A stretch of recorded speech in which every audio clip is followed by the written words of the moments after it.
ver que, por ejemplo, a principios de la era cristiana, los apóstoles, su mensaje principalmente fue la resurrección de Jesucristo. Y esta doctrina de la resurrección de Cristo era importantísima porque Él acababa de resucitar y era un hecho inédito. Más adelante surgieron otros padres de la iglesia, Jerónimo, Policarpo, luego vino Agustín de Hipona. Y Agustín de Hipona comenzó a enseñar que el milenio ya lo estábamos viviendo, que el reino de Dios ya estaba aquí en la tierra, etcétera, etcétera. Luego vino la Reforma Protestante, 1625 más o menos. Martín Lutero desempolva otra vez la doctrina de las más importantes de la Biblia, que se llama la justificación por la fe. Roma había enseñado que se necesitaban dar indulgencias al Vaticano y había decretado que solo Roma salva. O sea que si tú no estabas adherido a Roma, estabas condenado al infierno. Después ya habían llegado a un decreto completamente cruel, ¿verdad? Cuando dictaminó el Papa que todo aquel que no aceptara que Roma salva y que solamente a través de Roma, de la institución religiosa, hay salvación, pena de muerte. Y vino la famosa Inquisición de Torquemada, un hombre de España, y comenzaron a perseguir a todos los cristianos y judíos principalmente, que no querían someterse a las ordenanzas, al decreto ex cátedra de que solo Roma salva. Bueno, Martín Lutero era un monje en Alemania que comenzó de alguna forma no accidental, ¿verdad? Ya Dios lo tenía planeado, a leer la Biblia, y comenzó a leer Romanos, donde claramente dice la Biblia que la salvación es por la fe, únicamente por la fe, y somos declarados justos no en base a ninguna obra que hayamos hecho, sino la que hizo Dios a través de Cristo en esa cruz. Vino una revolución, agarró Lutero las 94 tesis, 95 tesis, las clavó en la catedral de Wittenberg en Alemania, diciendo: esto dice Roma, esto dice la Biblia, esto dice Roma, esto dice la Biblia. Bueno, imagínense el colerón del Papa, ¿no? Lo mandaron llamar, lo citaron a la dieta de Worms para que él, alrededor de todos los cardenales, se le hizo un séquito ahí a tremendo al Papa, entre cardenales y otras personas, disque teólogos de Roma, donde se presentó Martín Lutero con la Biblia. Y la primera pregunta que le hicieron: ¿es usted la persona que acaba de hacer esto en la catedral y que usted dice que la Biblia? Y Lutero simplemente contestó y dijo estas palabras. Yo traigo este libro que se llama Las Sagradas Escrituras, y aquí está: si alguno de ustedes, cualquiera, me puede enseñar lo contrario a lo que estoy enseñando, acepto pedirle perdón a Roma.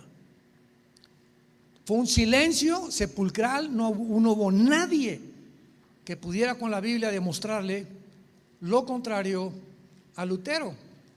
Y se inició la Revolución Protestante, lo condenaron a muerte, lo protegieron los príncipes de Holanda y España a Lutero.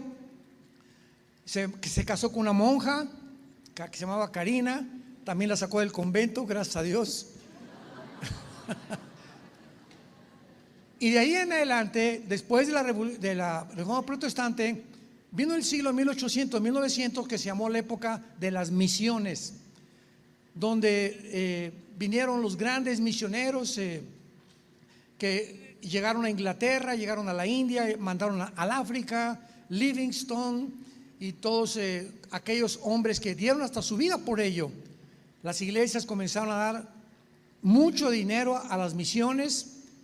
Entramos al siglo XX y vino la revolución pentecostal. 1905, en la calle de Azusa, en Los Ángeles, hubo un levantamiento tremendo donde dicen que el Espíritu Santo comenzó a enseñar a muchísima gente que ya deberían de dejar unas doctrinas y desempolvarse un poco más y vi una revolución que se llamó la revolución de las lenguas. Como todo movimiento en la historia cristiana, comienza siempre, ¿verdad?, muy bien, y cuando no hay doctrina acaba mal. Vino el pentecostalismo y muchas iglesias históricas como los bautistas, los presbiterianos, nazarenos, que se consideraban, ¿verdad?, que no había más que la iglesia bautista, más que la iglesia nazarena, etcétera, etcétera. Viene otro movimiento que se llama pentecostal y comienzan a abrir los ojos que los dones sí existen. Se había declarado que ya los dones eran para otra época.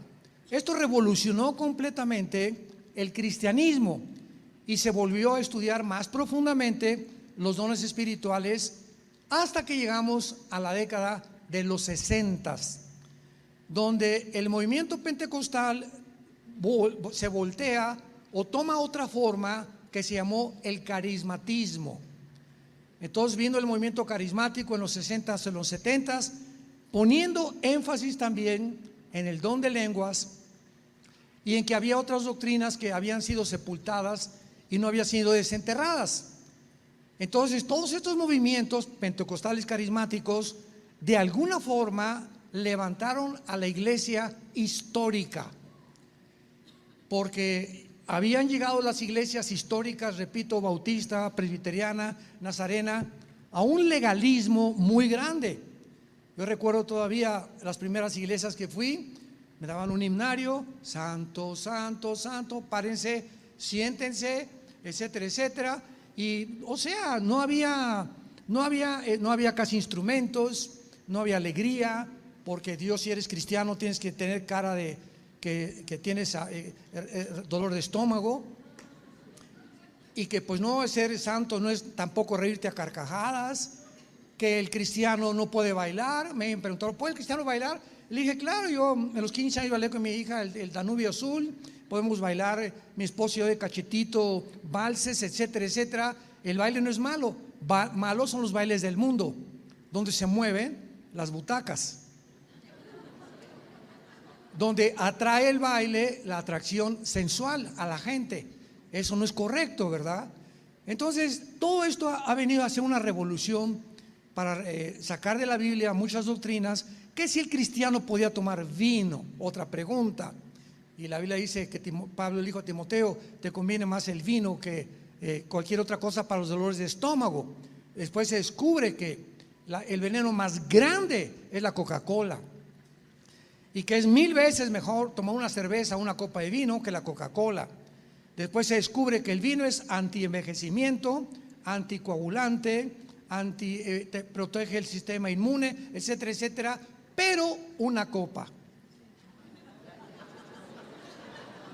Y la Biblia, me adelanto a muchas preguntas, la Biblia prohíbe las borracheras, no prohíbe beber vino, ni tomarte una cerveza. Y viene Pablo y aclara con la primera carta a los Corintios y la segunda carta a los Corintios todos estos temas que están relacionados: que si puedo tomar vino, que si las mujeres hasta dónde deben de traer el escote, que qué tan larga es la falda, que si deben dejarse el pelo largo, puras cosas donde la iglesia se sumergió en banalidades y en olvidarnos que el propósito del corazón es una conciencia limpia y una fe no fingida. Entonces comenzaron los cristianos a descubrir muchas cosas que estaban completamente tergiversadas, y una de ellas fue la doctrina del rapto de la iglesia. Le damos gracias al movimiento pentecostal, al movimiento carismático. Cambiaron muchísimas cosas que estaban cayendo en las iglesias históricas. Ha habido una renovación, y ya cada quien, ¿verdad?, le va a dar cuentas a Dios si te sales de la Biblia o te mantienes dentro de la Biblia. Pero hay tantas cosas en la Biblia que los cristianos aún no han entendido. Resurge la doctrina del rapto de la iglesia con una fuerza tremenda. Yo le diría hace 60, 75 años más o menos. No se había predicado del rapto de la iglesia, pero no significa que no estaba en la Biblia. Entonces resurge esta doctrina. ¿Por qué? Porque Dios considera que ahora los cristianos debemos estar atentos a que viene un tiempo en que vamos a desaparecer millones de la tierra. Y el Espíritu Santo considera que ahora es necesario desenterrar esta doctrina y enseñarla. Y no el hecho de que porque no se predicó o que tiene un siglo o 2 siglos. Bueno, desde que la Biblia está la doctrina del rapto de la iglesia. Está la doctrina de los dones espirituales, está la doctrina de la resurrección, del Armagedón, etcétera, etcétera. Y esta es la razón por la cual esta doctrina, en este tiempo que tú estás viviendo y yo también, ha sido tan atacada. Yo he escuchado y me han llegado correos que el rapto no existe, a este grado han llegado, que ni siquiera está en la Biblia, que no es una doctrina tampoco moderna y que no hay tal cosa como el rapto de la iglesia. Estas ya son barbaridades, estas ya son casi herejías de poder negar algo. Como yo les digo, pues arranca las páginas, en más de 4 o 5 pasajes se habla claramente la Biblia, como lo vamos a demostrar, de que vamos a desaparecer millones de personas antes de que venga la tribulación y la segunda venida de Jesucristo. Este es mi propósito de compartir con ustedes esta doctrina, y vamos a terminar en la última conferencia con la tercera guerra mundial o la guerra del Armagedón. Dice Primera de Tesalonicenses capítulo 4, versículo 13 en adelante: tampoco queremos, hermanos, que ignoren acerca de los que duermen, para que no se entristezcan como los otros que no tienen esperanza. Porque si creemos que Jesús murió y resucitó, así también traerá Dios con Jesús a los que durmieron en él. Por lo cual os decimos esto en palabra del Señor, que nosotros que vivimos, que habremos quedado hasta la venida del Señor, no precederemos a los que durmieron, porque el Señor mismo, con voz de mando, con voz de arcángel y con trompeta de Dios, descenderá del cielo, y los muertos en Cristo resucitarán primero. Luego, o sea, después de esta resurrección, nosotros que vivimos, los que hayamos quedado, seremos ¿qué? Apunta esta palabra del griego, que es la palabra harpazo con Z, que se tradujo arrebatados. Harpazo. Esta palabra significa ser sacados de en medio súbitamente. Es la palabra que se usa también cuando hay un secuestro y llega un grupo de personas, toma una persona y la desaparece de la sociedad. Fue arrebatada, fue sacada de en medio. Esto es lo que significa la palabra arrebatados. La palabra rapto es la palabra latina raptarus. Cuando se tradujo al latín la Biblia, se usó esta palabra. Así que son sinónimos. Arrebatado, el rapto son palabras sinónimas. Seremos arrebatados juntamente con ellos en las nubes para recibir al Señor en el Armagedón. Para cuando venga a matar al anticristo, cuando Cristo ponga sus pies en el monte de los olivos, vamos a recibir al Señor en el aire. La diferencia entre el rapto y la segunda venida de Jesucristo es que en el rapto Él viene por nosotros en el aire, Él no desciende a la tierra, nos lleva con Él al cielo, y durante los 7 años de la tribulación, 1 Corintios 3, Romanos 14, 10, Juan capítulo 14, el 1 al 3, vamos a estar en el cielo, en el tribunal de Cristo, donde seremos examinados, recompensados por lo que hicimos mientras estábamos en el cuerpo, preparados para las bodas del Cordero. Después del tribunal de Cristo, Apocalipsis 19, vienen las bodas del Cordero, e inmediatamente, ¿qué cronología de la Biblia? Después de las bodas del Cordero, bajamos con Jesucristo. Entonces no pueden ser los mismos eventos, ya que la segunda venida de Cristo ya bajamos calificados para que se determine quiénes van a reinar con Cristo en el reino mesiánico o en el milenio. En la segunda venida venimos con Él. En el rapto nos vamos con Él, subimos con Él. En la segunda venida, Zacarías capítulo 14, baja Cristo con nosotros, pone sus pies en el monte de los olivos, se hace una cruz, un valle en Jerusalén, y de ahí en adelante viene a juzgar a los vivos y a los malos y a terminar la guerra del Armagedón. La Biblia es mucho más simple y más clara de lo que nos imaginamos, pero los seres humanos somos muy complicados y muchas veces, como hicimos en México, le echamos demasiada crema a los tacos. O sea, le ponemos de nuestra cosecha y pues yo creo esto o aquello, pero vamos finalmente a la luz de la palabra de Dios.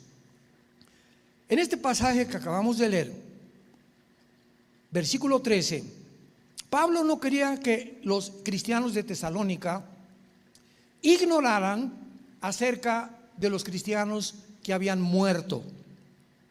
La palabra dormir, desgraciadamente hay una secta que se llama los Testigos de Jehová, que dicen que cuando alguien muere perdemos la conciencia y no estamos conscientes a la hora de la muerte. Pero cuando Jesucristo dijo que Lázaro no estaba muerto sino que dormía, y aquí se dice que los muertos duermen, es precisamente porque somos espíritu, tenemos un alma y vivimos dentro de un cuerpo. El espíritu es la parte inmaterial, invisible del ser humano, a través de la cual conocemos, adoramos y servimos a Dios. Juan 4:24, porque Dios es espíritu. El alma es la mente, las emociones, los sentimientos, la voluntad y todo aquello que expresa el dolor dentro de nuestro cuerpo. Ese es el alma. El cuerpo es el envase, la vasija, el vaso donde habita dos cosas, el alma y el espíritu. Entonces es importante que cuando tú mueras sepas, lo vamos a demostrar, no estás inconsciente. Vamos a ver claramente que la Biblia enseña que en el momento que tú mueras, cobras conciencia que tú eres. Tú vas a saber que tú eres Carlos, tú eres Panchita, tú eres Carmelita, tú eres Hipólito. Tú vas a saber que tú eres. Hay una conciencia que no vas a despertar y ¿quién soy yo? ¿En qué cuerpo estoy? No vas a saber que tú eres tú. Posteriormente Dios nos cambiará el nombre durante el reino milenial, pero vamos a mantener la conciencia de nosotros. Y esto es muy importante porque cuando alguien muere, ¿qué es lo que se va a la tumba? El cuerpo. ¿Con qué? Con el cerebro.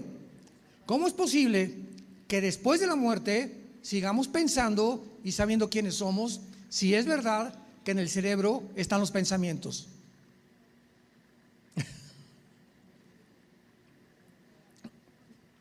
O sea, perdón, si al morir mi cerebro se lo comió los gusanos, entonces los pensamientos no los produce el cerebro.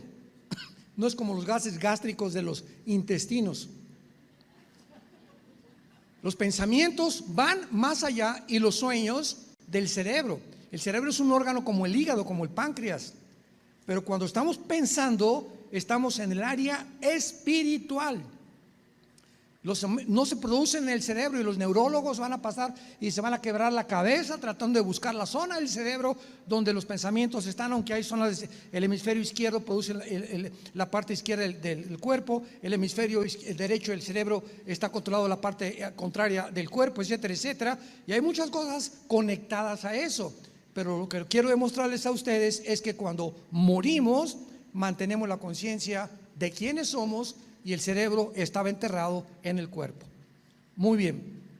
Entonces Pablo dice, no quiero que duerman, no quiero que sepan que tienen que entristecerse como los que no tienen esperanza. Cuando un cristiano muere, muchas gracias, el postre.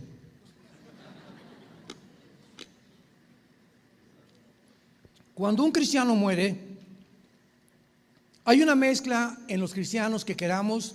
Se muere tu papá, nada más que donde pongo la copa, ¿no hay una mesita por acá? Aquí hay, gracias. Cuando el cristiano muere, se muere tu papá, tu mamá, tu hermano, tu hijo, nos entristecemos. Pero cuando verdaderamente creemos, cuando verdaderamente sabemos, cuando estamos convencidos que la persona que partió está en un lugar mucho mejor que si se hubiera quedado, nos consuela y nos da esperanza. Una vez les conté que me hablaron: oiga, hermano, a las 2 de la mañana, fíjese que pues mi abuelita ya casi va a los 100 años de edad y quiero que venga usted para que venga a resucitarla.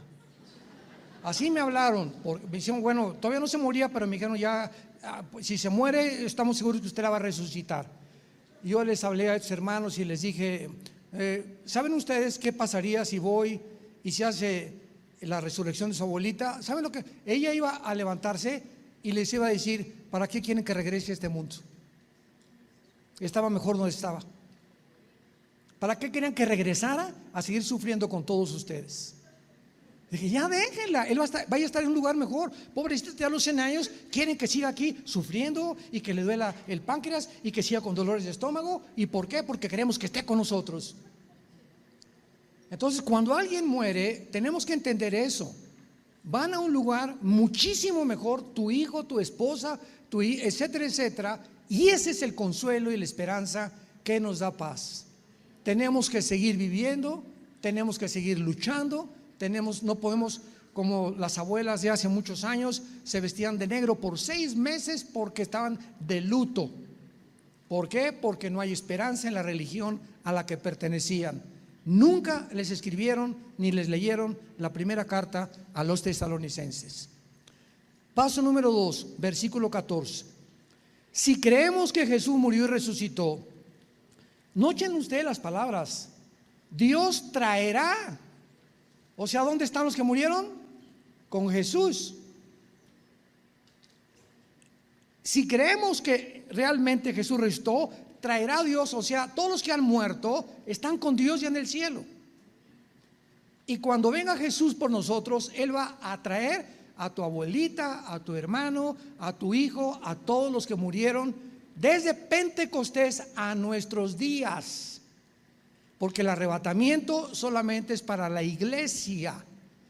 Los santos del Antiguo Testamento resucitarán después de la segunda venida de Cristo. Daniel 12 del 1 al 2, Isaías capítulo 26. En fin, no nos vamos a alejar mucho de esto.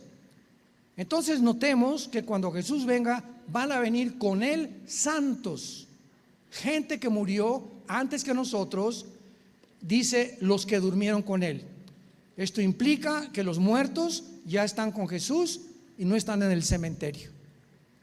¿Me va siguiendo? Ya en México celebramos el famoso Día de los Muertos. No sé si lo hagan aquí, pero hay un chiste en México, ¿verdad? Creo que es en octubre, el 31 de octubre, donde toda la gente va al panteón. Y hay un chiste que a veces he contado, que unos llevan flores a los muertos y otros comida. Y ahí en este chiste estaba la India María. Es un personaje muy famoso en México, la India María, sentada con una olla de mole, mochongo, ¿cómo le llaman aquí? ¿Lo que tú comiste? Macocho, tlacocho, como se llame. Ya ven para qué no me dan. Estaba con una olla de cococho, ahí la India María, ¿no? Y llega la señora Pompidou, una señora muy elegantemente vestida, con un ramo de flores. Y pasa junto a la India María y le dice: India bruta, ¿cuándo crees que tu muertito se va a comer el sancocho o el cococho? Y la India María le contesta a la señora Popov: cuando vengan los suyos por las flores. Tanto los incultos como los muy cultos, los pobres como los ricos, el paganismo está plegando el mundo entero. ¿Por qué esta incultura? Porque cuando un cristiano muere, un cristiano nunca regresa al cementerio. Un cristiano no regresa a hincarse al cementerio: papacito, aquí estoy, ni te está oyendo, mamacita, aquí estoy, te traigo unas flores. Todas estas cosas son de costumbres paganas. Y muchas veces lo hacíamos en la ignorancia de la palabra de Dios. Cuando el Hijo os libertare, seréis verdaderamente libres. Entonces Cristo llega a nuestra vida, comienza a sacarnos tantas cosas, programas que mi papá, mi mamá, mis maestros, la religión en la cual yo crecí, etcétera, etcétera, que se equivocaron con esos programas, me envirularon el cerebro, y vengo a la Biblia y la Biblia comienza a ser un verdadero lavado de cerebro. Como me dijeron a mí, ¿a ti te lavó el cerebro Cristo? Y le dije, lo necesitaba.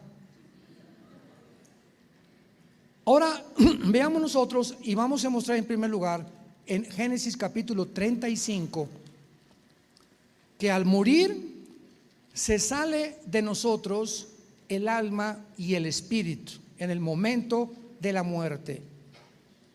Y no andan por ahí como ánimas en pena, vagando, y la Llorona llegó en la noche y hay el espíritu de mi abuelita o el espíritu de Cuauhtémoc, vamos a invocarlo para que regrese al mundo. Todo esto pertenece al espiritismo, a la brujería, al mundo del ocultismo. Génesis 35, versículo 18. Aconteció que al salírsele el alma, pues murió. Llamó su nombre Benoni, mas su padre lo llamó Benjamín. Apunten por favor, los que trajeron su Biblia, arriba de la palabra alma, la palabra hebrea nepesh, como suena: N de nana, E de Enrique, P de Enrique, E de Enrique, S-H, como suena nepesh. Nepesh se pronuncia en el hebreo como J-L-S-H, es nepej. Nepej. Por eso el Espíritu Santo se pronuncia Ruach, se escribe Ruach, CH, Ruach el Kadosh. Entonces la SH se pronuncia como J en el hebreo. Se le salió el nepej. Versículo 29. Exhaló Isaac, aquí hay otra cosa, el espíritu, y murió, y fue recogido a su pueblo, viejo y lleno de días, y lo sepultaron Esaú y Jacob. Apunta la palabra espíritu en el hebreo Ruach, con CH se pronuncia Ruach, como con J. Etimológicamente, que es el estudio de las raíces de las palabras, nos implica y nos revela inmediatamente que el alma y el espíritu son dos cosas completamente diferentes. Desde que el Espíritu Santo ha escogido dos palabras completamente diferentes, que no son sinónimas, nos habla que el alma es una cosa y el espíritu es otra cosa. Repito, el alma es el centro de los sentimientos, de la voluntad, de todo aquello que emiten algo o que trata de cambiar tu vida interior, y de la voluntad que tú tomas o las decisiones que tú tomas. Es lo que se llama la mente. El famoso padre de la psicología Sigmund Freud se equivocó por ignorar estas verdades. Sigmund Freud fue un médico vienés que trató de enfocarse en el alma, que es la psique o la mente, como se ha traducido en muchos lados. Entonces Freud intentó hacer un experimento metiéndose al alma, poniendo hipnotizados a sus pacientes para sacarlos de la conciencia, vida conciencia, a la subconsciencia, a la inconsciencia, para que en el estado subconsciente pudieran investigar qué problemas del pasado hacen que la persona actúe de la forma en que está actuando. Porque esa persona es homosexual, o si lo violaron cuando era niño, o si fue golpeado de niño, tiene tanto coraje, tanto odio al mundo, eres una persona que fuiste siempre rechazada. Entonces él atribuyó que todas las experiencias traumáticas que atravesamos los seres humanos quedan registradas en el subconsciente. El inconsciente ya un estado un poco más profundo. Entonces él, hipnotizándolos, quiso tratar de curarlos, cosa con personas enfermas de histeria. Así comenzó Freud sus experimentos. Después se le llamó el padre del psicoanálisis, después vino el conductismo con el doctor Jung, y después ahora se conoce como la psicología transpersonal. Después los psicólogos descubrieron que tú vas al psicólogo y pues me está esto, acuéstese por favor, voy a tratar de qué te hicieron, cuánto te acuerdas cuando eras niño, cuando eras 2, 3 años, te golpearon, de qué hogar vienes, estuviste en un internado, etcétera, etcétera. Y de esta investigación los psicólogos tratan de investigar la razón de tu conducta actual. Muy bien. Pues ahora, mijita, te dice el psicólogo, ¿verdad? Yo no estoy hablando en contra de los psicólogos, por favor, me van a entender. Ahora te va a decir el psicólogo, bueno, yo creo que tú eres esto y esto por esto, y te abusaron de niña o tienes esto por esto. Muy bien, ahora el psicólogo no puede prescribir medicinas. ¿Ahora qué hago? Bueno, pues toma clases de autocompasión, ¿verdad? O de librarte, o de ocupar tu mente en otras cosas, etcétera, etcétera. Y cuando después de una terapia de 6 meses, 1 año, el psicólogo, tú regresas y no has cambiado, te manda al psiquiatra. Los psiquiatras son los únicos calificados para prescribir medicinas tranquilizantes: Ecuanil, Valium, Prozac. Y entonces, como el ser humano es incapaz de cambiar a un esquizofrénico, a una paranoia, a un psicópata, tienen forzosamente que tratarlos con pastillas tranquilizantes.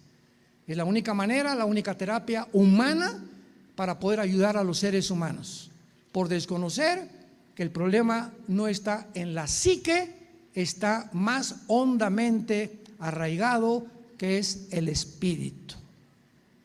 Pero como Freud ignoraba que somos espíritu antes de tener la psique, y que la psique, la mente, piensas lo que el espíritu enfermó, hay que atacar primero cuál es el problema espiritual, y el problema espiritual es que tienes que nacer de nuevo. Es el problema que vino a tratar Jesucristo como Dios. ¿Qué hombre puede comprender lo que hay dentro del ser humano, hombre, más que Dios? Somos seres imperfectos unos con otros. Yo no conozco la mente de una persona neurológicamente, aun por más que trate de estudiar, jamás podré comprender sus problemas internos. Dice la Biblia, para la profundidad de la tierra y la altura de los cielos y la mente humana, no hay investigación. Entonces es importante que al venir a estudiar la Biblia, se nos caen tantas vendas al comenzar a entender quiénes somos.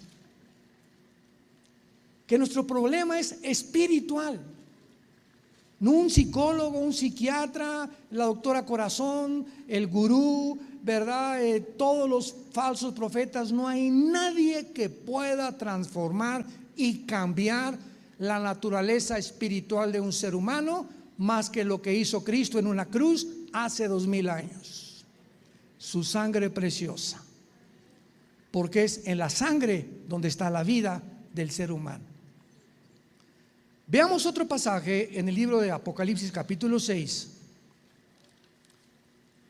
donde se nos muestra otra vez, ya en el Nuevo Testamento, muy claro que todos los muertos están con Dios. No están en la tumba, no hay reencarnación, no vamos a regresar a una vaca ni a un ratón, tampoco existe el purgatorio, donde las misas gregorianas sacan al difunto para que se vaya al cielo pronto. Todas estas barbaridades no se encuentran en la Biblia, inventos de la mente humana y de las religiones humanas. Apocalipsis 6, versículo 9. Cuando abrió el 5.º sello, vi bajo el altar, dice el apóstol Juan, las almas, las suche. En el griego alma es suche, para que lo apuntes ahí, P-S-U-C-H-A, y de ahí viene la palabra psique. Qué interesante. Suche, de ahí viene la palabra psique. Vi las almas o las mentes o las psiques de los que habían muerto por causa de la palabra de Dios y por el testimonio que tenían, y clamaban, estaban hablando en el cielo, diciendo: ¿hasta cuándo, Señor santo y verdadero, no juzgas y vengas nuestra sangre en los que moran en la tierra? y se les dieron vestiduras blancas. Se les dijo que descansaran un poco de tiempo hasta que se completara el número de sus hermanos y siervos que también habían de ser muertos como ellos. Juan ve en el cielo que los muertos estaban y tenían cuerdas vocales. ¿Qué no se las comían los gusanos? Estaban expresando a Dios, cuestionando a Dios, interrogando a Dios. Estaban junto con Dios, tenían ojos. Los ojos se los comían los gusanos. Estaban con otra actitud, con otra apariencia en el cielo, oyendo, comunicándose con Dios. Tenían entendimiento de lo que pasaba en el mundo, preguntándole a Dios: Señor, por el amor de Dios, ¿cuándo se acabarán las guerras? ¿Cuándo se acabará el tráfico humano? ¿Cuándo se acabará la pederastia? ¿Cuándo se acabarán los robos y los crímenes allá abajo en el mundo? Y todos estos eran mártires que murieron por la persecución del anticristo. Y entonces se les dijo: espérense tantito, falta el otro número de mártires. Apocalipsis capítulo 7, cuando ya ve a miles de personas en el cielo muertas por el anticristo, y mientras se completaba el número de los que iban a morir en los 7 años de tribulación, se les dieron ropas blancas, lo que implica que entre la resurrección y tú te mueres hay un cuerpo intermedio. ¿Sí me escucharon? Tú te mueres hoy en la noche y no has resucitado, porque la primera resurrección es con el arrebatamiento de la iglesia. El primer resucitado fue Jesús. 1 Corintios 15, 22 en adelante. Jesucristo es el primero en haber resucitado y no haber vuelto a morir. Lázaro resucitó y se volvió a morir. Tabita resucitó y se volvió a morir. Todos que murieron antes volvieron a vivir. Cristo es el primero en resucitar para vivir eternamente. Y los primeros frutos después vendrán, que somos nosotros, de la iglesia. Y los primeros frutos de los judíos serán los 144,000.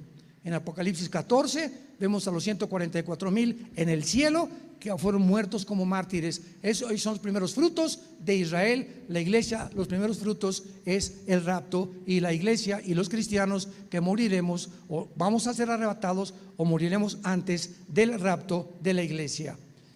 Así que la Biblia nos muestra que no existe tal cosa como un mundo de inconsciencia, que mueres y ya no sabes dónde estás, abres los ojos y lo primero que vamos a ver es a Jesús.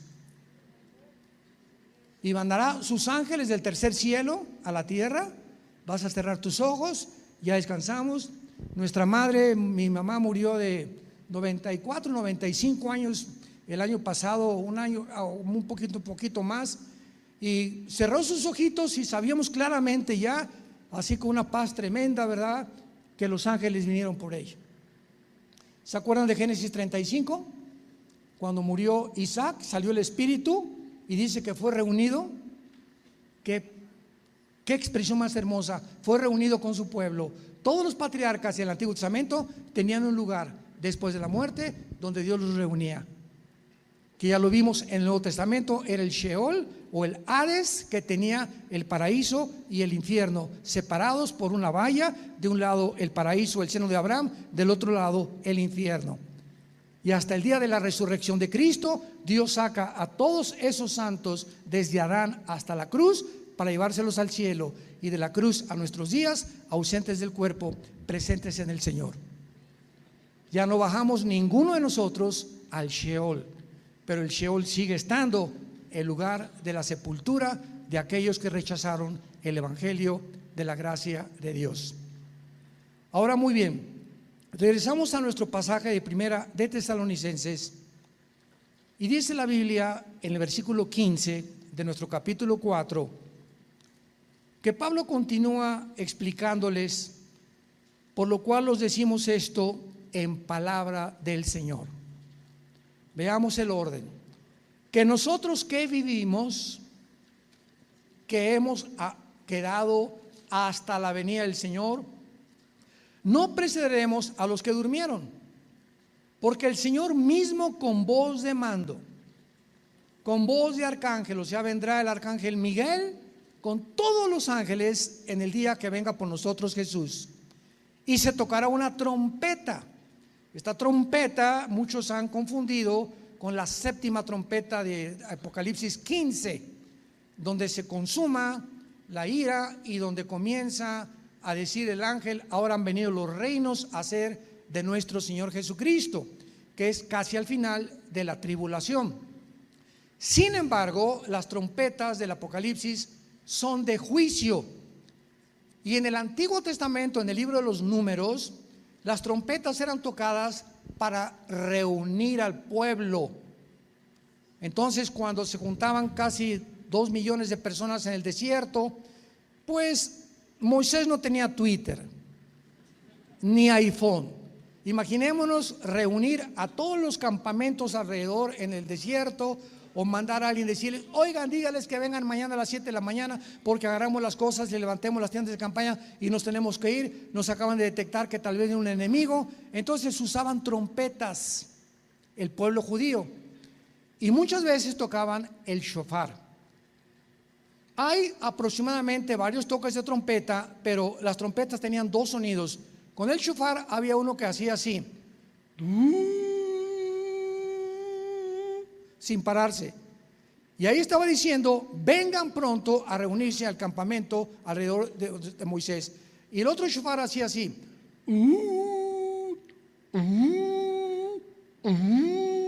que era para que se reunieran para comunicarles algo, pero no era señal de alarma. Y cuando Pablo dice que al sonido de la trompeta, él tiene que usar forzosamente el concepto del Antiguo Testamento. Ahora, entendamos lo siguiente: ¿cuántas fiestas tienen los judíos? 7, pero no son de los judíos, son fiestas de Jehová. Levítico 23, son fiestas de Jehová que se las dio a los judíos para representar y ensayar la vida de Jesús y la forma en la que el calendario de Dios se iba a llevar a cabo. Cristo cumple la primera fiesta, que es Éxodo 12, la Pascua. Él era el Cordero de la Pascua. Vienen después los panes sin levadura, el perdón de los pecados. Número 3, la fiesta de los primeros frutos. Y número 4, Pentecostés, donde viene el Espíritu Santo, nos une al cuerpo de Cristo y nace la iglesia. ¿Cuántas fiestas llevamos? 4. ¿Cuántas faltan? Se tienen que cumplir. Y las 7 fiestas representan todas a Jesucristo. La próxima se llama Rosh Hashanah, que se celebra entre el mes de septiembre y el mes de octubre, y se conoce también como Yom Teruah, o la fiesta de las trompetas. Y es la única fiesta que nunca se sabe el día y la hora de cuándo va a ser. ¿Coincidencia? No estamos diciendo nada. No me crucifiquen todavía. Es la única fiesta donde varía el día y la hora. Todas las demás tienen un calendario perfecto, porque comienza en el mes de Tishri, que es septiembre o octubre del calendario que estamos viviendo tú y yo, gregoriano. Inmediatamente viene, después de las trompetas, Yom Kippur, la expiación, donde ya las trompetas suenan y Dios llama al arrepentimiento a Israel. Y después la última fiesta, Zacarías capítulo 14, que vamos a celebrar el milenio, judíos y cristianos, que se llama el Sukkot, o la fiesta de los tabernáculos, que es una fiesta que dura más de una semana, cantando, alegrándonos, todo, ¿verdad? Porque es la celebración de la victoria de Cristo y de que viviremos y reinaremos con Él por toda la eternidad. Entonces, la aproximación de la fiesta de las trompetas nos hace una relación muy cerca al rapto de la iglesia. Es posible que pueda ser en ese tiempo el rapto de la iglesia. ¿Es posible? Por favor, abren los oídos. Por la aproximación que tiene y porque se tiene que tocar la trompeta, ¿qué otra trompeta hay? No hay ninguna otra trompeta en el Antiguo Testamento para que se califique como la última trompeta. Y si hay uno, es la última, tiene que haber una anterior y otra anterior y anterior. ¿Y cuántas trompetas se sonaban? Casi 100 en el Antiguo Testamento. Esta sería la 100ava, la trompeta del arrebatamiento de la iglesia. Ojalá Dios quiera, oremos, que sea en este tiempo en que nos vayamos. Y no estoy diciendo que en el 2023 diga la hermana Alducin que viene Cristo.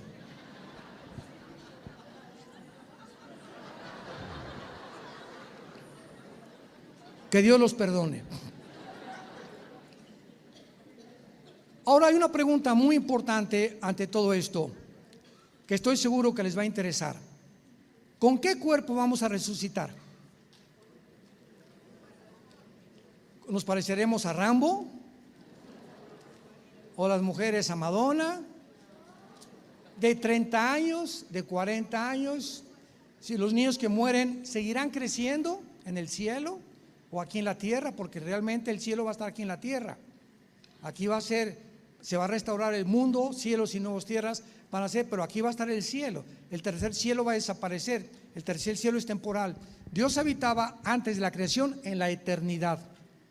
Cuando Dios creó el tiempo, el espacio y la materia, Génesis 1:1, Bereshit ha Jehová bara a Amashim a Eretz, en el hebreo, Dios creó los cielos y la tierra. Ahí fue cuando comenzó el tiempo, el espacio y la materia, y esto lo confirma la física. El primer versículo de la Biblia está respaldado por la física, porque están de acuerdo que esto fue lo que comenzó. El tiempo no puede existir sin el espacio, ni el espacio sin la materia. Entonces Dios crea el espacio, el tiempo y la materia y la dimensión en la que vivimos. A nosotros nos pone en 4 dimensiones. La cuarta dimensión la descubrió Einstein, que es el tiempo. Cuando Einstein descubrió la teoría de la relatividad, E igual a mc al cuadrado, la energía es igual a la masa por la velocidad de la luz al cuadrado. Ahí entró el tiempo y lo aceptaron los físicos nucleares, los físicos cuánticos, para aceptar que el tiempo es una dimensión y que el tiempo finalmente no existe. Es algo completamente que no se puede definir, porque el tiempo no es igual aquí que en Marte o que en Júpiter. Nos vamos en una nave a Marte y allá pasan 15 años, regresamos a la Tierra y tu esposa te dobla de edad. Ya comenzaron las risas, ¿verdad? me quiero ir a Marte, ¿no? Entonces, el tiempo es relativo y lo descubrió Einstein. Y esta es la razón por la cual Einstein, al postular esta teoría de la relatividad, estableció lo siguiente. Señores físicos, matemáticos que nos visitan y nos escuchan, Einstein descubre que es imposible la conquista del espacio por 2 elementos: la velocidad y el tiempo. La velocidad viaja a 300,000 kilómetros por segundo y la estrella más cercana tardaríamos, ¿verdad?, 100 años en llegar con ella a la velocidad de la luz. El tiempo, la velocidad y el tiempo, que es diferente, que no podríamos jamás, han sido tonterías de que vamos a poblar Marte y la Luna, porque en ningún planeta, en ninguna galaxia existe ni el agua ni el aire. Y aun cuando existiera, ¿cuántos viajes estaríamos tratando de hacer para poder ir y regresar? Ahí está 1 litro de agua, me regreso a la tierra por más. Ahí está un poquito de aire, escafandras. Y otros están tan tontos y tan locos que quieren ir a la luna de miel. O yo prefiero Cancún, la Riviera Maya, ¿verdad? Imagínate con la escafandra no puedes ni siquiera besar a tu esposa. Bueno, así está el mundo. Entonces, ¿qué cuerpo vamos a tener cuando resucitemos? Esto es muy interesante y lo encontramos claramente en Filipenses capítulo 3, versículo 20 y 21. Filipenses 3, 20 y 21. Mas nuestra ciudadanía está en los cielos, donde también estamos esperando no al anticristo, estamos esperando al Salvador, al Señor Jesucristo, el cual transformará o cambiará de forma el cuerpo de la humillación nuestra, para que sea nuestro cuerpo semejante o igual al cuerpo de Cristo cuando fue glorificado. Muy bien. Si nuestro cuerpo va a tener las mismas características de Cristo cuando resucitó, ¿cómo será? Bueno, vamos a retroceder en el tiempo. Y cuando Cristo muere en la cruz, derrama toda su sangre. Levítico 17, la vida de la carne está en la sangre. Al derramar la sangre, derramó su vida. ¿Me van siguiendo? Fue su vida la que derramó en la cruz. Cuando Juan se acercó a la cruz, el apóstol Juan, y el centurión romano agarró la lanza y le atravesó el costado de izquierda a derecha a Jesucristo, le atravesó toda esta zona, ¿verdad?, que cubre el pericardio, que es una zona que protege el corazón.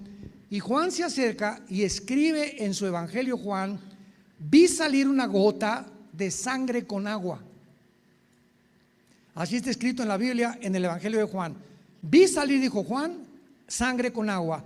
De acuerdo a la cardiología moderna, cuando se mezcla la sangre con el agua, implica rotura del pericardio, que es la capa que cubre el corazón.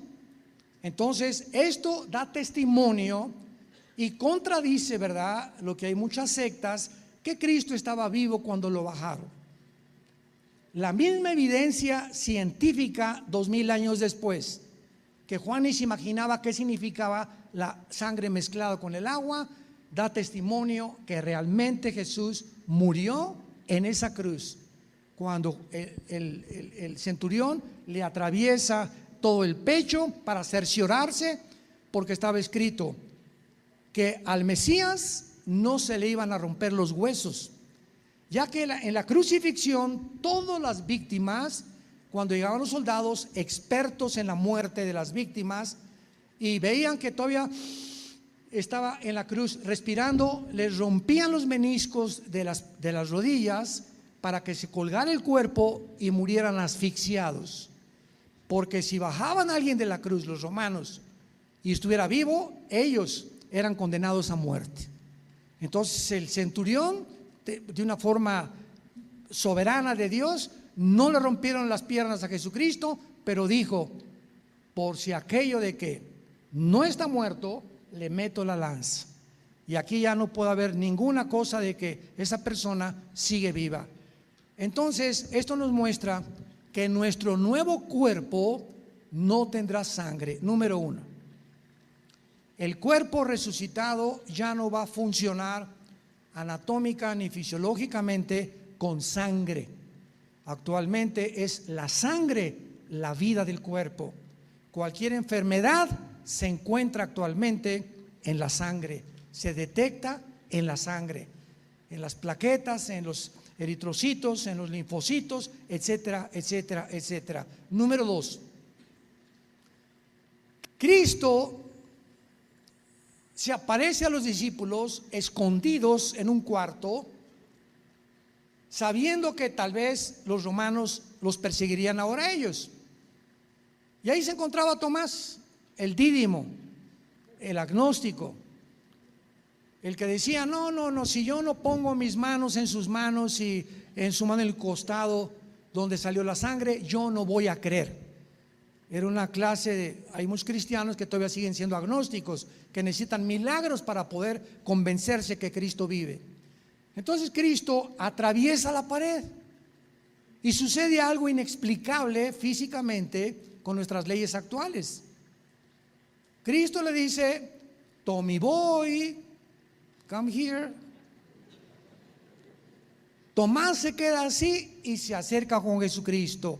Y lo primero que Jesucristo le dice a Tomás enfrente de todos los demás: pon tus manos en mis manos y mete tu mano en mi costado. Y cuando Tomás pone las manos en las manos de Cristo, no atraviesa la mano de Cristo ni el costado de Cristo. No era un espíritu, no era un fantasma, estaba tocando algo sólido. Y tocó las manos y el costado de Cristo. Según tercera experiencia, nuestro nuevo cuerpo glorificado igual al de Jesucristo ya no estará conformado con la materia molecular que tenemos actualmente. Cristo tenía un cuerpo que podría atravesar la materia y al mismo tiempo adquirir la solidez de la materia y desaparecer y atravesar los átomos y la materia molecular que forma el mundo que nos rodea. Y finalmente el cuerpo de Cristo, cuando se apareció en Emaús a 2 discípulos, no estaban pidiendo macochongo.